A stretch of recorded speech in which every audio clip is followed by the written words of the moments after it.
Let's talk whiskey like a pro, because there are a lot of confusing terms when it comes to whiskey and talking to people who know a bunch about whiskey, and I know it can be really scary, and we haven't touched base on this for a little while, so I want to take a step back, go to a high level, and talk about some of the whiskey terms that maybe even the experienced folks don't fully understand what it means when you put it on a bottle.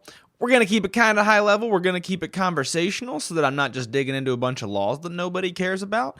But hopefully, by the end of this episode, you'll feel pretty comfortable having a conversation about whiskey. But first, we got to talk very briefly about the Patreon page. Please consider checking it out. Some of the tiers get bonus podcast episodes. You get weekly vlogs from me talking about all the new developments that are going on. Bonus content, barrel picks, all kinds of stuff. I'm going to keep it brief, but I just want to say, please consider going down into the description, click the link in the show notes, or go to patreon.com/whiskeynoobs. Thank you guys all in advance. Okay, let's talk about whiskey terms here. The big thing I want to go for here, especially for the newer folks, but I do think this will be a beneficial brush up even for experienced folks. But the big thing I want to talk about is building up like confidence in your ability to talk about whiskey. That's the big thing I want to really accomplish with this episode. I know that talking whiskey is really scary, especially in the beginning, and I've had plenty of conversations with people, especially newer folks, and they know that I'm into whiskey, and they know that I do all this, and then they'll say something that is technically incorrect, and I don't correct people usually because I don't want to be that guy that's like, actually, but usually they'll know when they say it, or you know how when somebody's like not fully confident in what they say, you can tell. And I just feel bad. And I'm always just like, if they do say, well, I don't know if that, I'll just be like, oh, don't worry about it. It's really confusing. Here's what it actually is.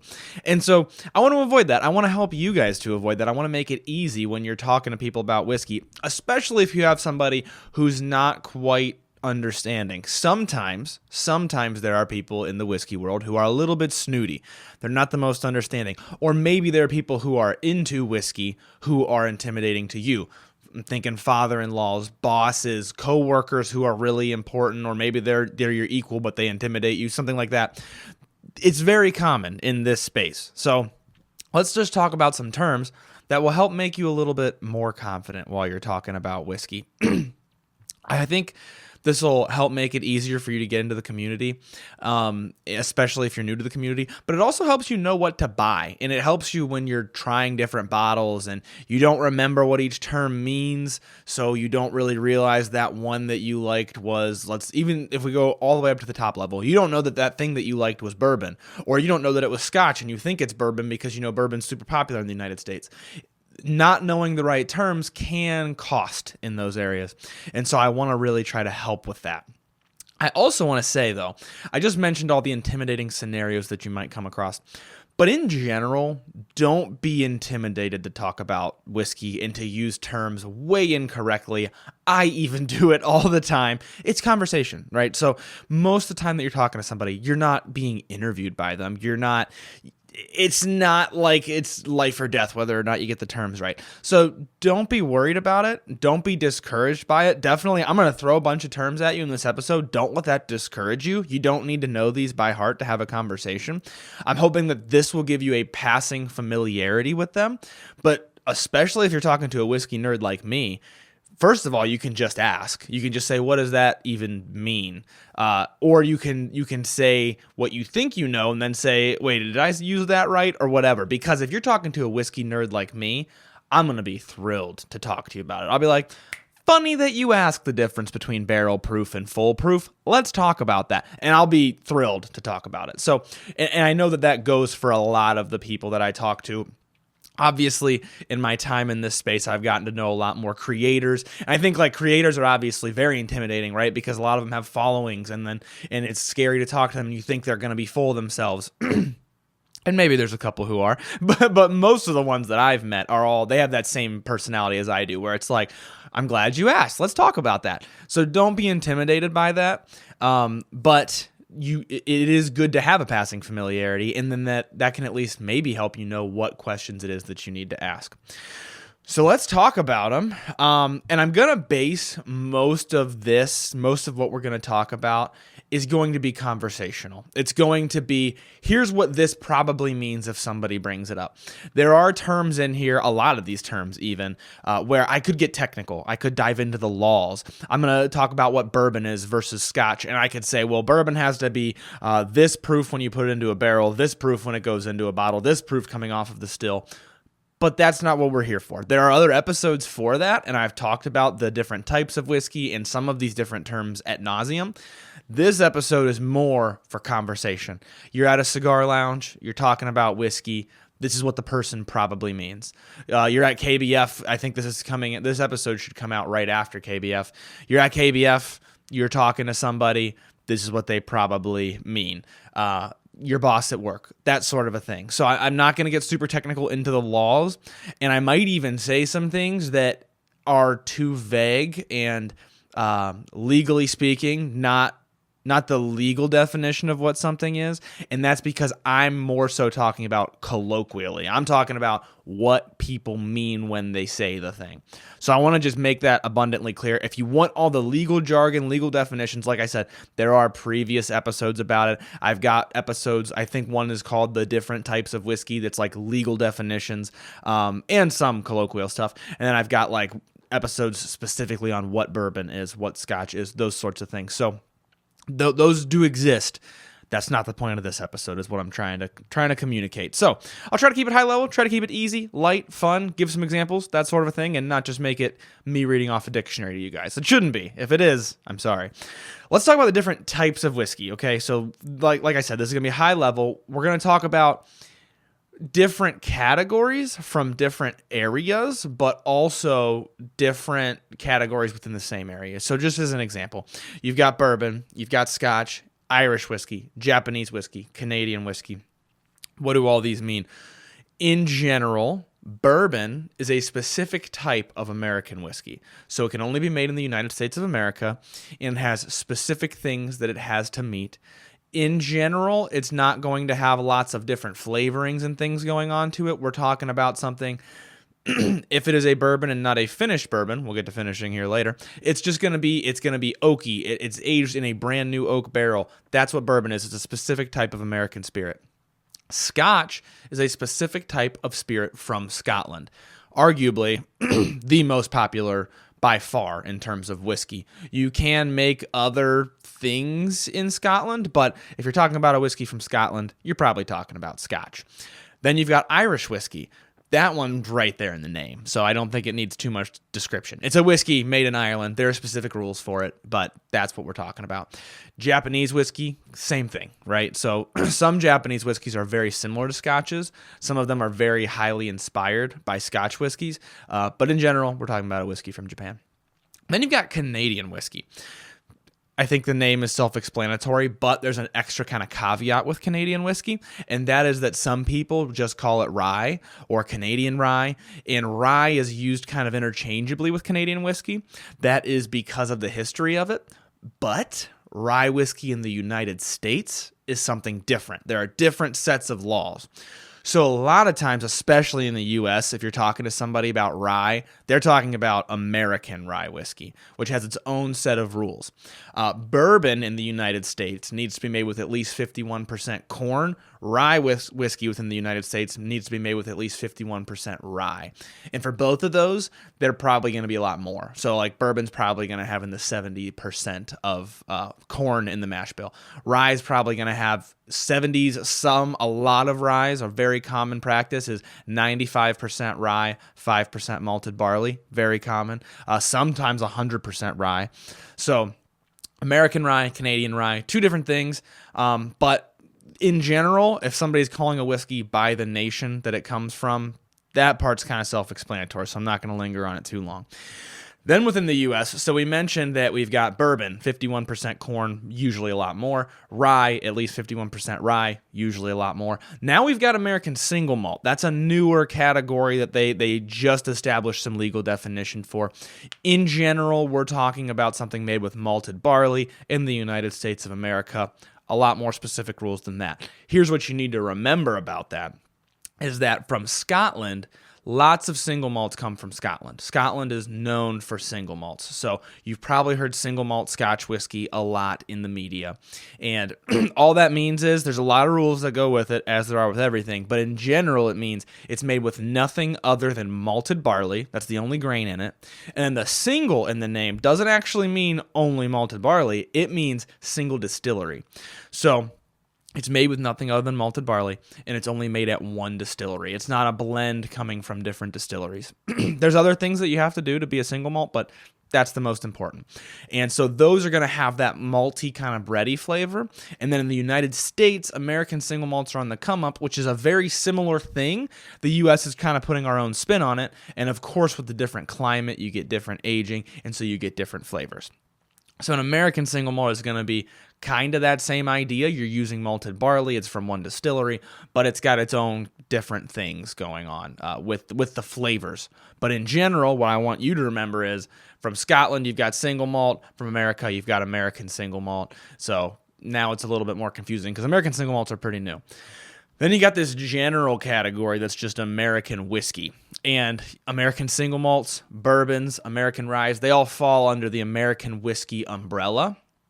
But American whiskey, if something's like labeled as American whiskey, it's probably because they don't meet all the rules from one of those categories. Maybe it's a blend of bourbon and rye. Maybe it's got all these weird finishes on it that make it not technically one of those categories. Could be something like that. That's kind of the overarching umbrella over the United States. And then everything we just talked about falls under the umbrella of whiskey. So a bourbon is a type of whiskey. A Scotch is a type of whiskey. And then obviously Irish whiskey, Canadian whiskey, Japanese whiskey are types of whiskey. But bourbon and Scotch are the ones that get people a lot because they have their own name. So you think it's like something different. Like brandy. Brandy is something totally different. It's not a type of whiskey. And you might confuse that with like Scotch and bourbon. They sound like they're their own thing. They are types of whiskey. They're just different types of whiskey. And they have their own rules that you have to follow. So that's like probably the most common mistake that I see is somebody will say, is that a whiskey or is it a bourbon? Is that a Scotch or is it a whiskey? Or something like that. And it's a normal mistake. Everybody makes it. I've even said it before just in passing by accident. So it's fine. Don't panic, but be aware, a bourbon and a Scotch fall under the umbrella of whiskey. They're a type of whiskey. Same for single malt. If we're talking about a single malt whiskey, we're talking about a type of whiskey. Then there's flavored whiskeys, and I just wanted to throw this in there very briefly because flavored whiskeys are kind of their own thing. So usually, at least in the United States, it's going to be labeled as blank flavored blank. And what I mean by that is cherry flavored bourbon or bourbon with natural cherry flavoring. And so that does not fall under, that example I just gave you doesn't fall under a type of bourbon. It's not a type of bourbon. It is bourbon with flavoring added because bourbon can't have flavoring added. So once you add the flavoring to it, it's kind of its own thing. Usually I believe they're going to be labeled in the when they're registered with the United States, it's called the TTB. When they're registered, they're going to be registered as a spirits specialty, I believe. I think it's American Spirits Specialty or something like that, which basically means it's not the thing that was flavored. You take this thing, okay, I got coffee right here in this cup that if you saw my story the day that I'm recording this, I said I was going to use this cup. I got my coffee here. If I take this coffee and I fill it with hot sauce, like half hot sauce, it's not really coffee anymore. It'd be really misleading for me to give this to somebody and be like, this is coffee. And then you'd be like, that's coffee with a bunch of hot sauce. That burnt my mouth. Why didn't you tell me there was hot sauce? And I was like, well, technically it's got coffee in it.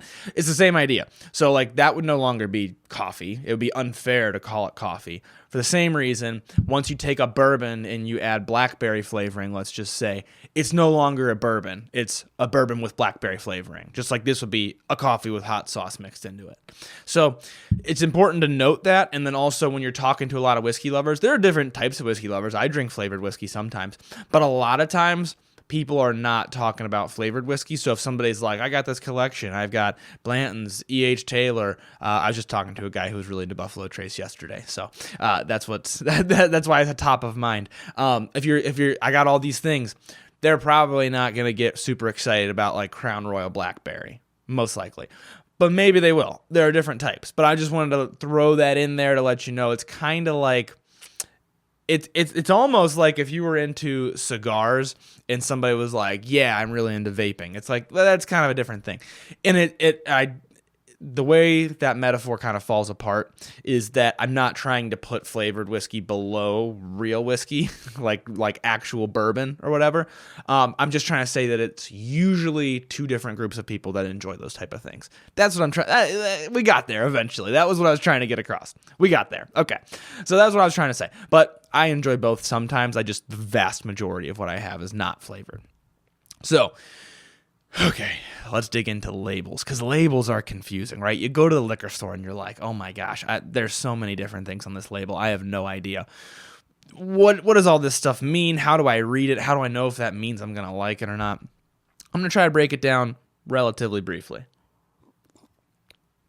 But first, I need a sip of coffee from my dog person mug. I don't even know where this mug came from, but I love it. I am a dog person.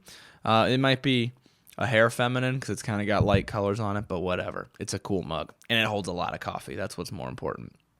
So let's talk about proof.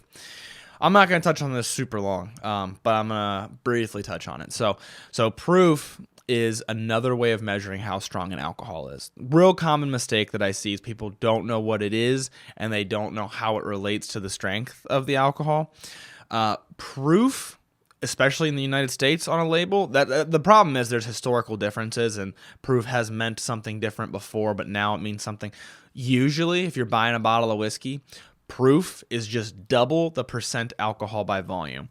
So if you've got 1 liter of whiskey and you have a 50% ABV liter of whiskey, that means by volume, half of that is pure alcohol.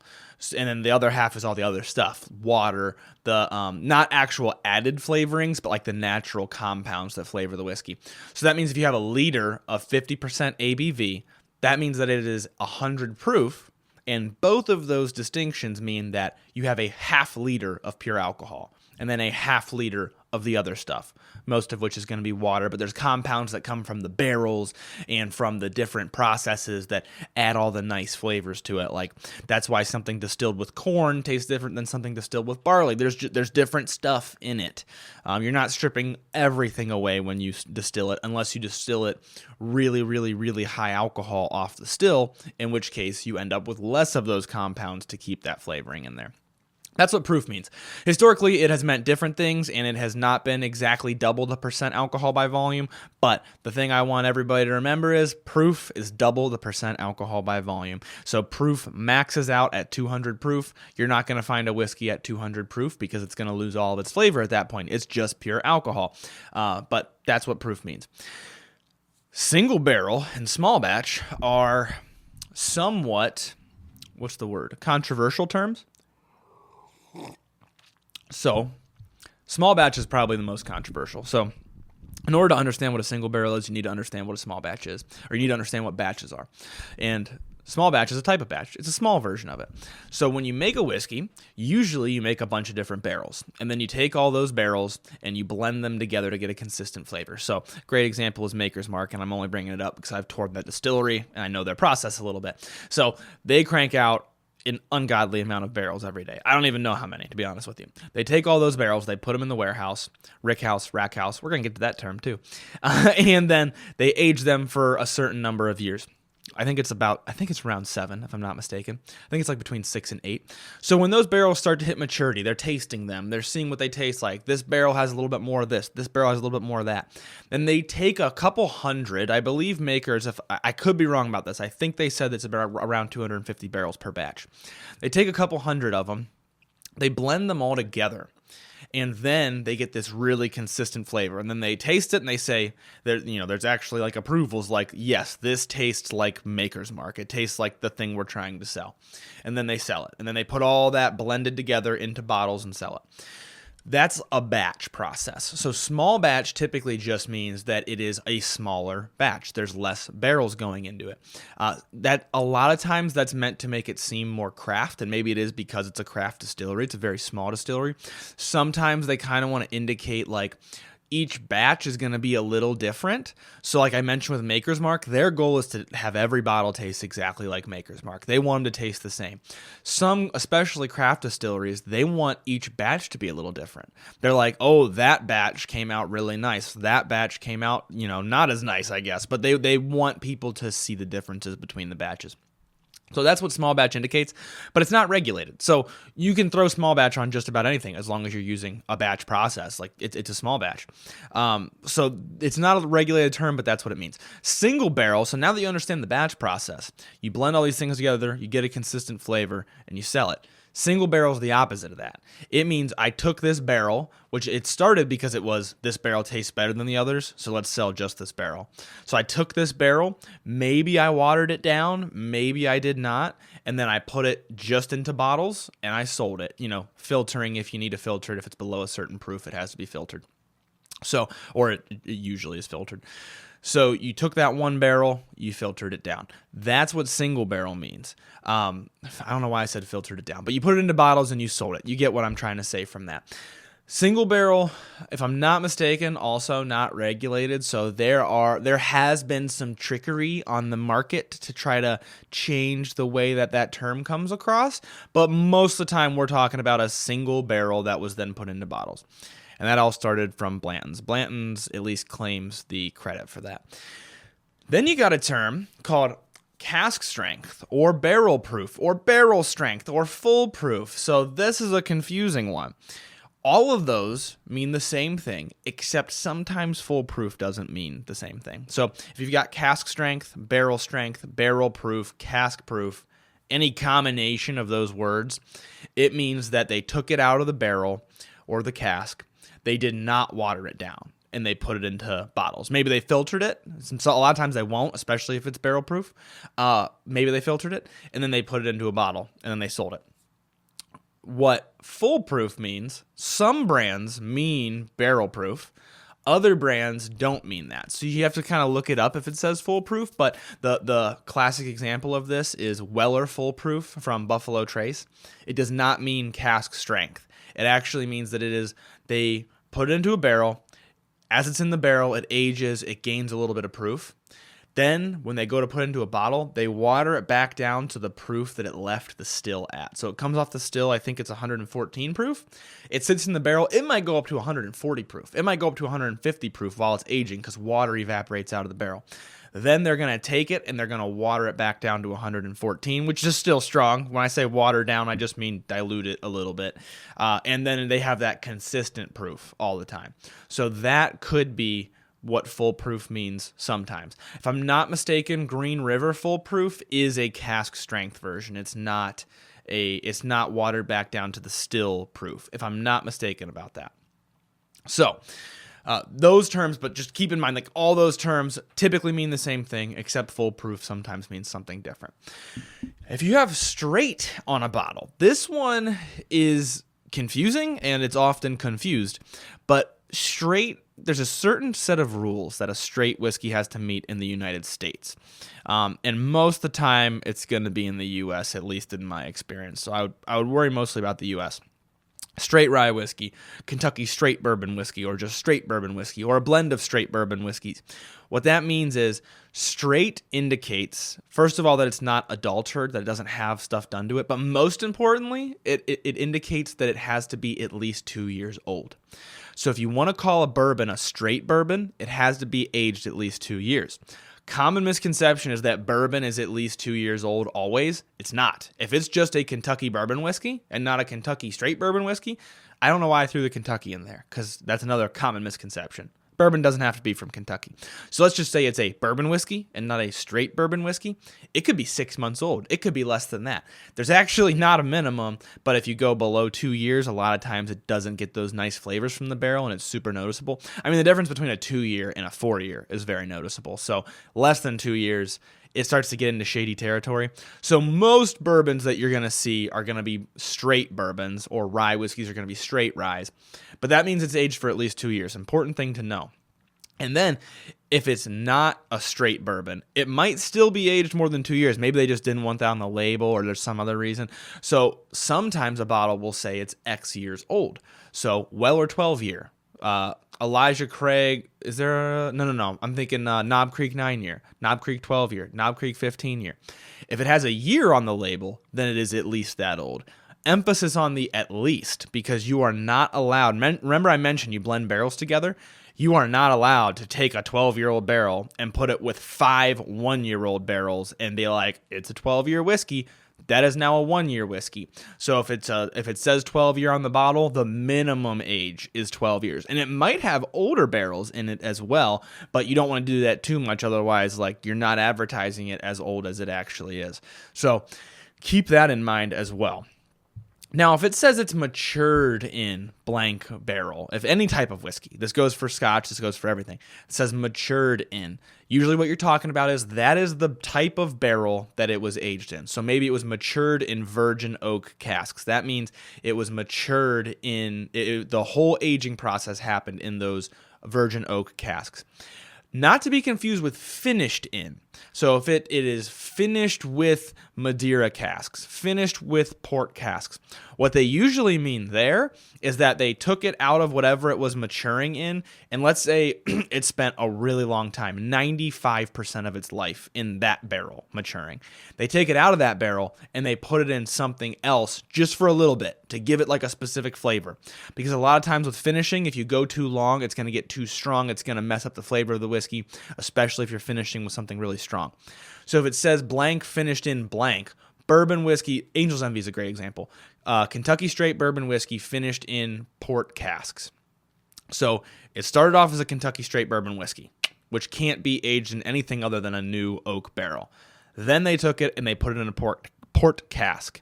Now it is finished in that port cask for not nearly as long. And then it is now, you can't just sell it as Kentucky straight bourbon whiskey. Now you have to sell it as Kentucky straight bourbon whiskey finished in port casks. Kind of the same idea as the flavoring, right? You've done something else to it, so you can't just call it that anymore. So that's what finishing is. Speaking of virgin oak casks, when we talk about a virgin barrel, we're talking, put your dirty minds away, we're talking about a barrel that hasn't had any other liquid aged in it yet. So kind of the name kind of makes sense, right? It means that this barrel, we built it out of oak, usually. A lot of times it's oak. We built it, we charred it, and we put the whiskey into it, and that's it. So you might think to yourself, like, well, what is even the other option? The other option would be we took this barrel, so somebody else took this barrel, they built it, they put whiskey in it, and then they dumped the whiskey out, and then they gave it to us, and we put our whiskey in it. That's one type of a non-virgin barrel. Or we got all these barrels from a winemaker. They aged their wine in these barrels. That's a port cask. A port is a fortified wine. So a port cask is a cask that aged port, and then you take it and you put your whiskey in it, and it gives it all these like fruity, raisiny flavors, or like kind of like plummy. I don't know. It depends on the type of port finish, but I love port finishes. So that is what it means to be a virgin oak barrel. It means nothing else has been aged in it yet, which is important because, for example, bourbon, this is the most famous example, it has to be aged in virgin oak containers. It cannot be aged in something that held a different spirit. That would make it just go to general American whiskey. And they do that sometimes, and there's nothing wrong with that. There's some phenomenal, Michter's American whiskey is an example of that. I believe they use used bourbon barrels, if I'm not mistaken. So they take barrels that used to have bourbon in it, and then they age their whiskey in it, and then it becomes Michter's American, I think.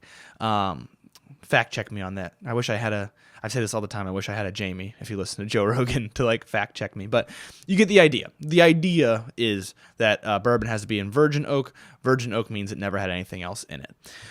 One specific one that confused me when I was newer to it, so I wanted to bring it up, PX Sherry. So if you see something that says it was a PX Sherry finish, super duper common. What does that even mean? I've heard of sherry, but what's PX even mean? PX sherry is a specific type of sherry, and it's made from a specific type of grape. It's a Pedro Jimenez grape. So PX is Pedro Jimenez, and that is a type of grape. I thought for a while Pedro Jimenez was a maker of sherry, but apparently it's actually a type of grape. So it's a specific type of sherry that has this very desserty flavor, so it's very common for finishing whiskeys. So if you see that, that's what that means. That's kind of a brief aside, but I got it wrong for a long time, so I wanted to make sure you guys knew.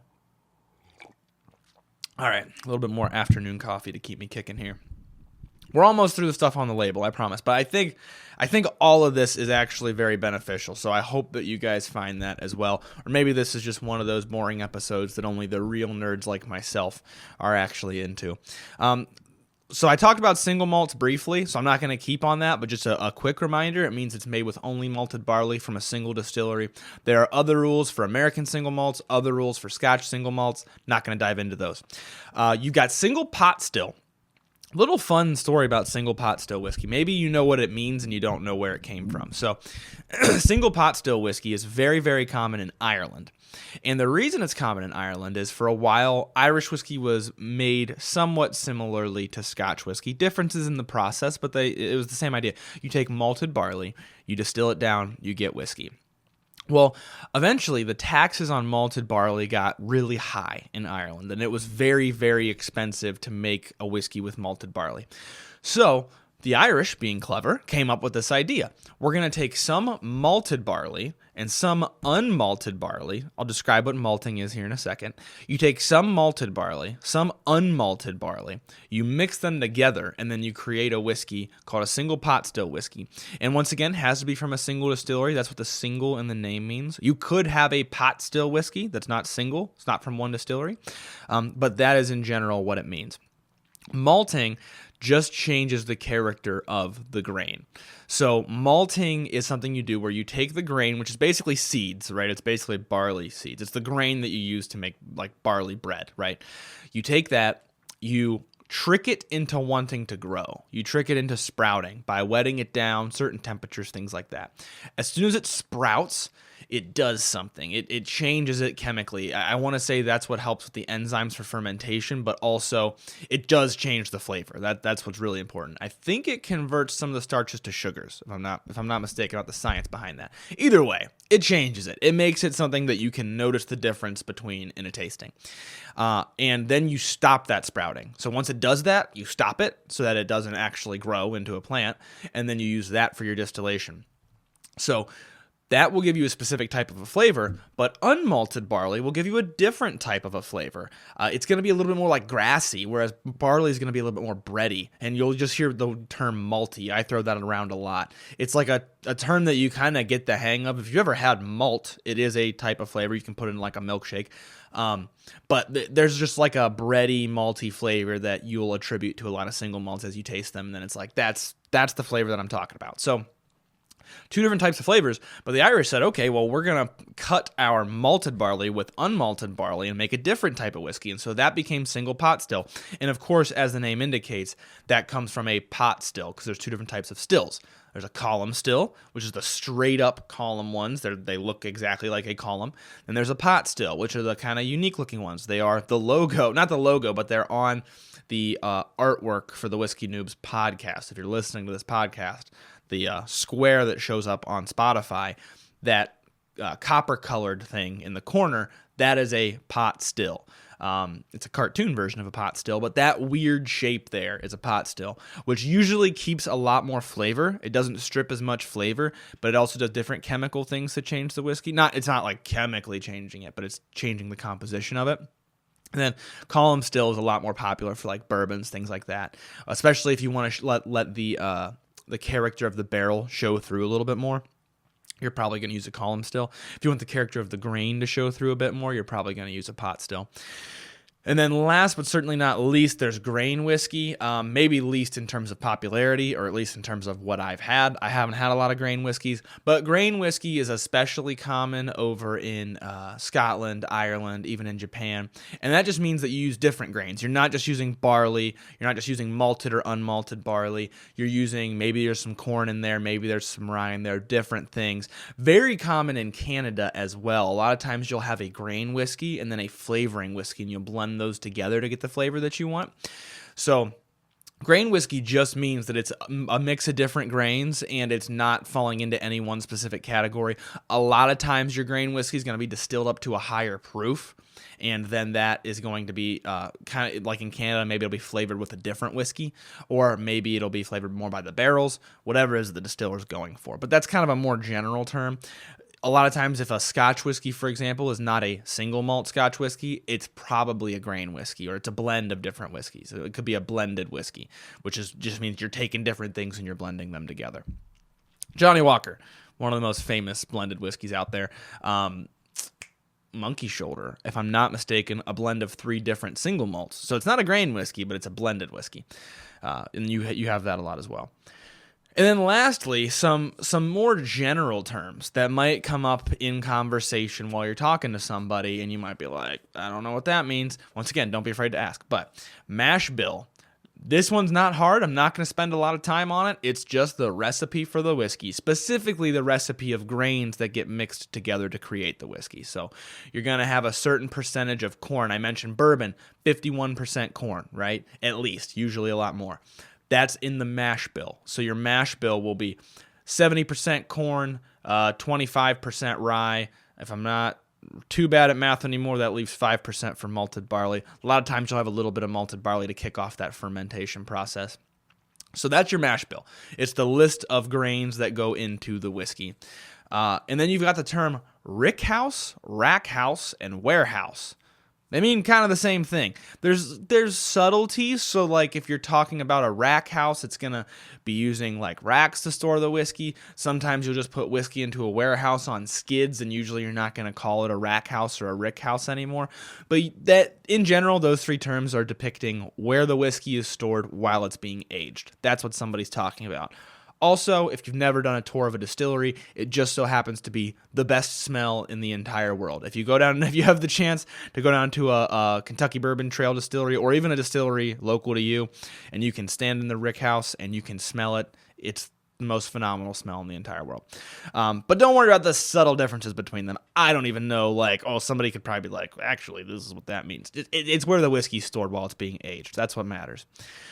Neat is a really common one, and if you don't know what it is, quite simply, if you order a whiskey neat, it just means you want the whiskey poured into a cup from the bottle. That's it. You don't want it chilled. You don't want it from a refrigerator or a freezer. You don't want it over ice. You don't want it shaken up with ice. You don't even want it watered down. You want it neat. And then sometimes you can add droplets of water to neat whiskey, and you'll get some different flavors and some different subtleties. Straight up, commonly confused with a neat, does not mean the same thing. Some bartenders will probably give it to you neat if you order it straight up, because it's kind of uncommon. But what it technically means is you want the whiskey put into a cocktail shaker with ice, shaken up so that it's chilled, and then strained out so that you now have the watered down, chilled whiskey. That is technically what straight up means. Sometimes you can also just say up, but so one thing I try to do, I don't really try to order whiskey straight, because they might think you mean straight up, or they might think you mean neat. Which one do you mean? Hard to say. Or are you just saying the whiskey's at least 2 years old? Great question. So I try to avoid that. You either want to say neat, or you want to say like, I'd like some wild turkey, please, on the rock, and they'll say like on the rocks. No, just the wild turkey. If you're like, especially if you're at a bar where you don't think the bartenders are going to know that, but a bartender should know what neat means, and they might not know what straight up means. I feel like it's not common at all anymore. Maybe that's just me living in my own little bubble. That's just the impression I get. And then last, on the rocks, a lot of people know this one. If you want a whiskey on the rocks, it just means you want it poured over ice, and then you want the ice in it while you're drinking it. You don't want it strained out. You want the ice in it. So that was a lot of terms. I hope it wasn't pointless rambling, but here's my conclusion here. There are a lot of terms. There's so much. I am still new to whiskey. I still don't know all the terms. I still will be in conversations with people who are far more experienced than me, and I'll be like, wait, what did you just mean by that? I had that actually live on an interview once where they said, do you like any Dusties? Or no, thank goodness. They asked me before the interview. I forgot about this. They DM'd me and said, are you into Dusties? And that's a term I didn't put in here. And I was like, you mean like whiskeys that taste dusty? And he's like, no, I mean old bottles. So that's a little bonus term for you. Dusties are bottles that they don't produce anymore, or it's just a version of a bottle that was made in like 1985. They're highly collectible. A lot of people are getting more and more into them lately. So that just means, it might be something that's still produced today, but it was the bottle from 1985. Or it might be something that was a limited run that they only made through 95 or something like that. That's what a dusty bottle is. So my point behind that story is there's plenty of terms that I don't know. It happens to me all the time. So don't be afraid if all these terms were overwhelming and you're like, oh my gosh, I'm going to embarrass myself. No, you're not. Just stay calm. If you don't know what a term means, just ask. At the time that happened with the Dusty's term, I already had over 100,000 followers. So talk about imposter syndrome to be like, yeah, I know I have all these people following me for my educational content. I don't know what you're talking about, though. But that's just the truth. There's infinite terms that you can learn. And I, of course, always try to target the newer folks anyway. So that's why I don't get into that really detailed stuff. So don't be afraid. Don't be worried. And like I said, most of us are nerds. Most of us want to talk about these things. We want you to ask those questions. I can't wait for somebody to ask me, what's the difference between cask strength and foolproof? And I'll be like, boy, is that an interesting one, because it even confuses me sometimes. It's just fun. That's the hobby. It's a fun thing to talk about. It's like asking a Star Wars guy, how did you feel about episode 3? Or what do you mean when you say the Force? You like something like that, like obviously that's a pretty obvious question, but it's just like, yeah, I'm glad you asked me about my hobby. I'd be more than happy to tell you about it. So don't be afraid. We're not all that intimidating. And hopefully this helps you if you got some friends who are into whiskey, a boss, a coworker. Maybe now you're like, okay, cool. I'm a little bit geared up. I can actually talk about these things. Hopefully it didn't just confuse you and turn you around and now you're like, I have no idea. But like I said, don't be afraid to ask. If somebody's being intimidating about whiskey, that's on them, man. They're a small minority of this community, of this group of people. The whiskey community in general should be much more welcoming. And if you're talking to somebody who's very snooty about it, they're probably not a real whiskey lover. They're just in it to kind of promote themselves. I'm going to finish on that hot take because I think it's important for everybody to know. Hopefully this helps you guys. I'm going to leave you with learn to drink, drink to learn. Hi there. If you're still listening to this, then I'm going to assume that you enjoyed the show. So please consider taking a moment to leave a 5-star rating or review and subscribe on whatever platform it is that you're watching/listening to this on. And as always, please, please, please drink responsibly. Cheers.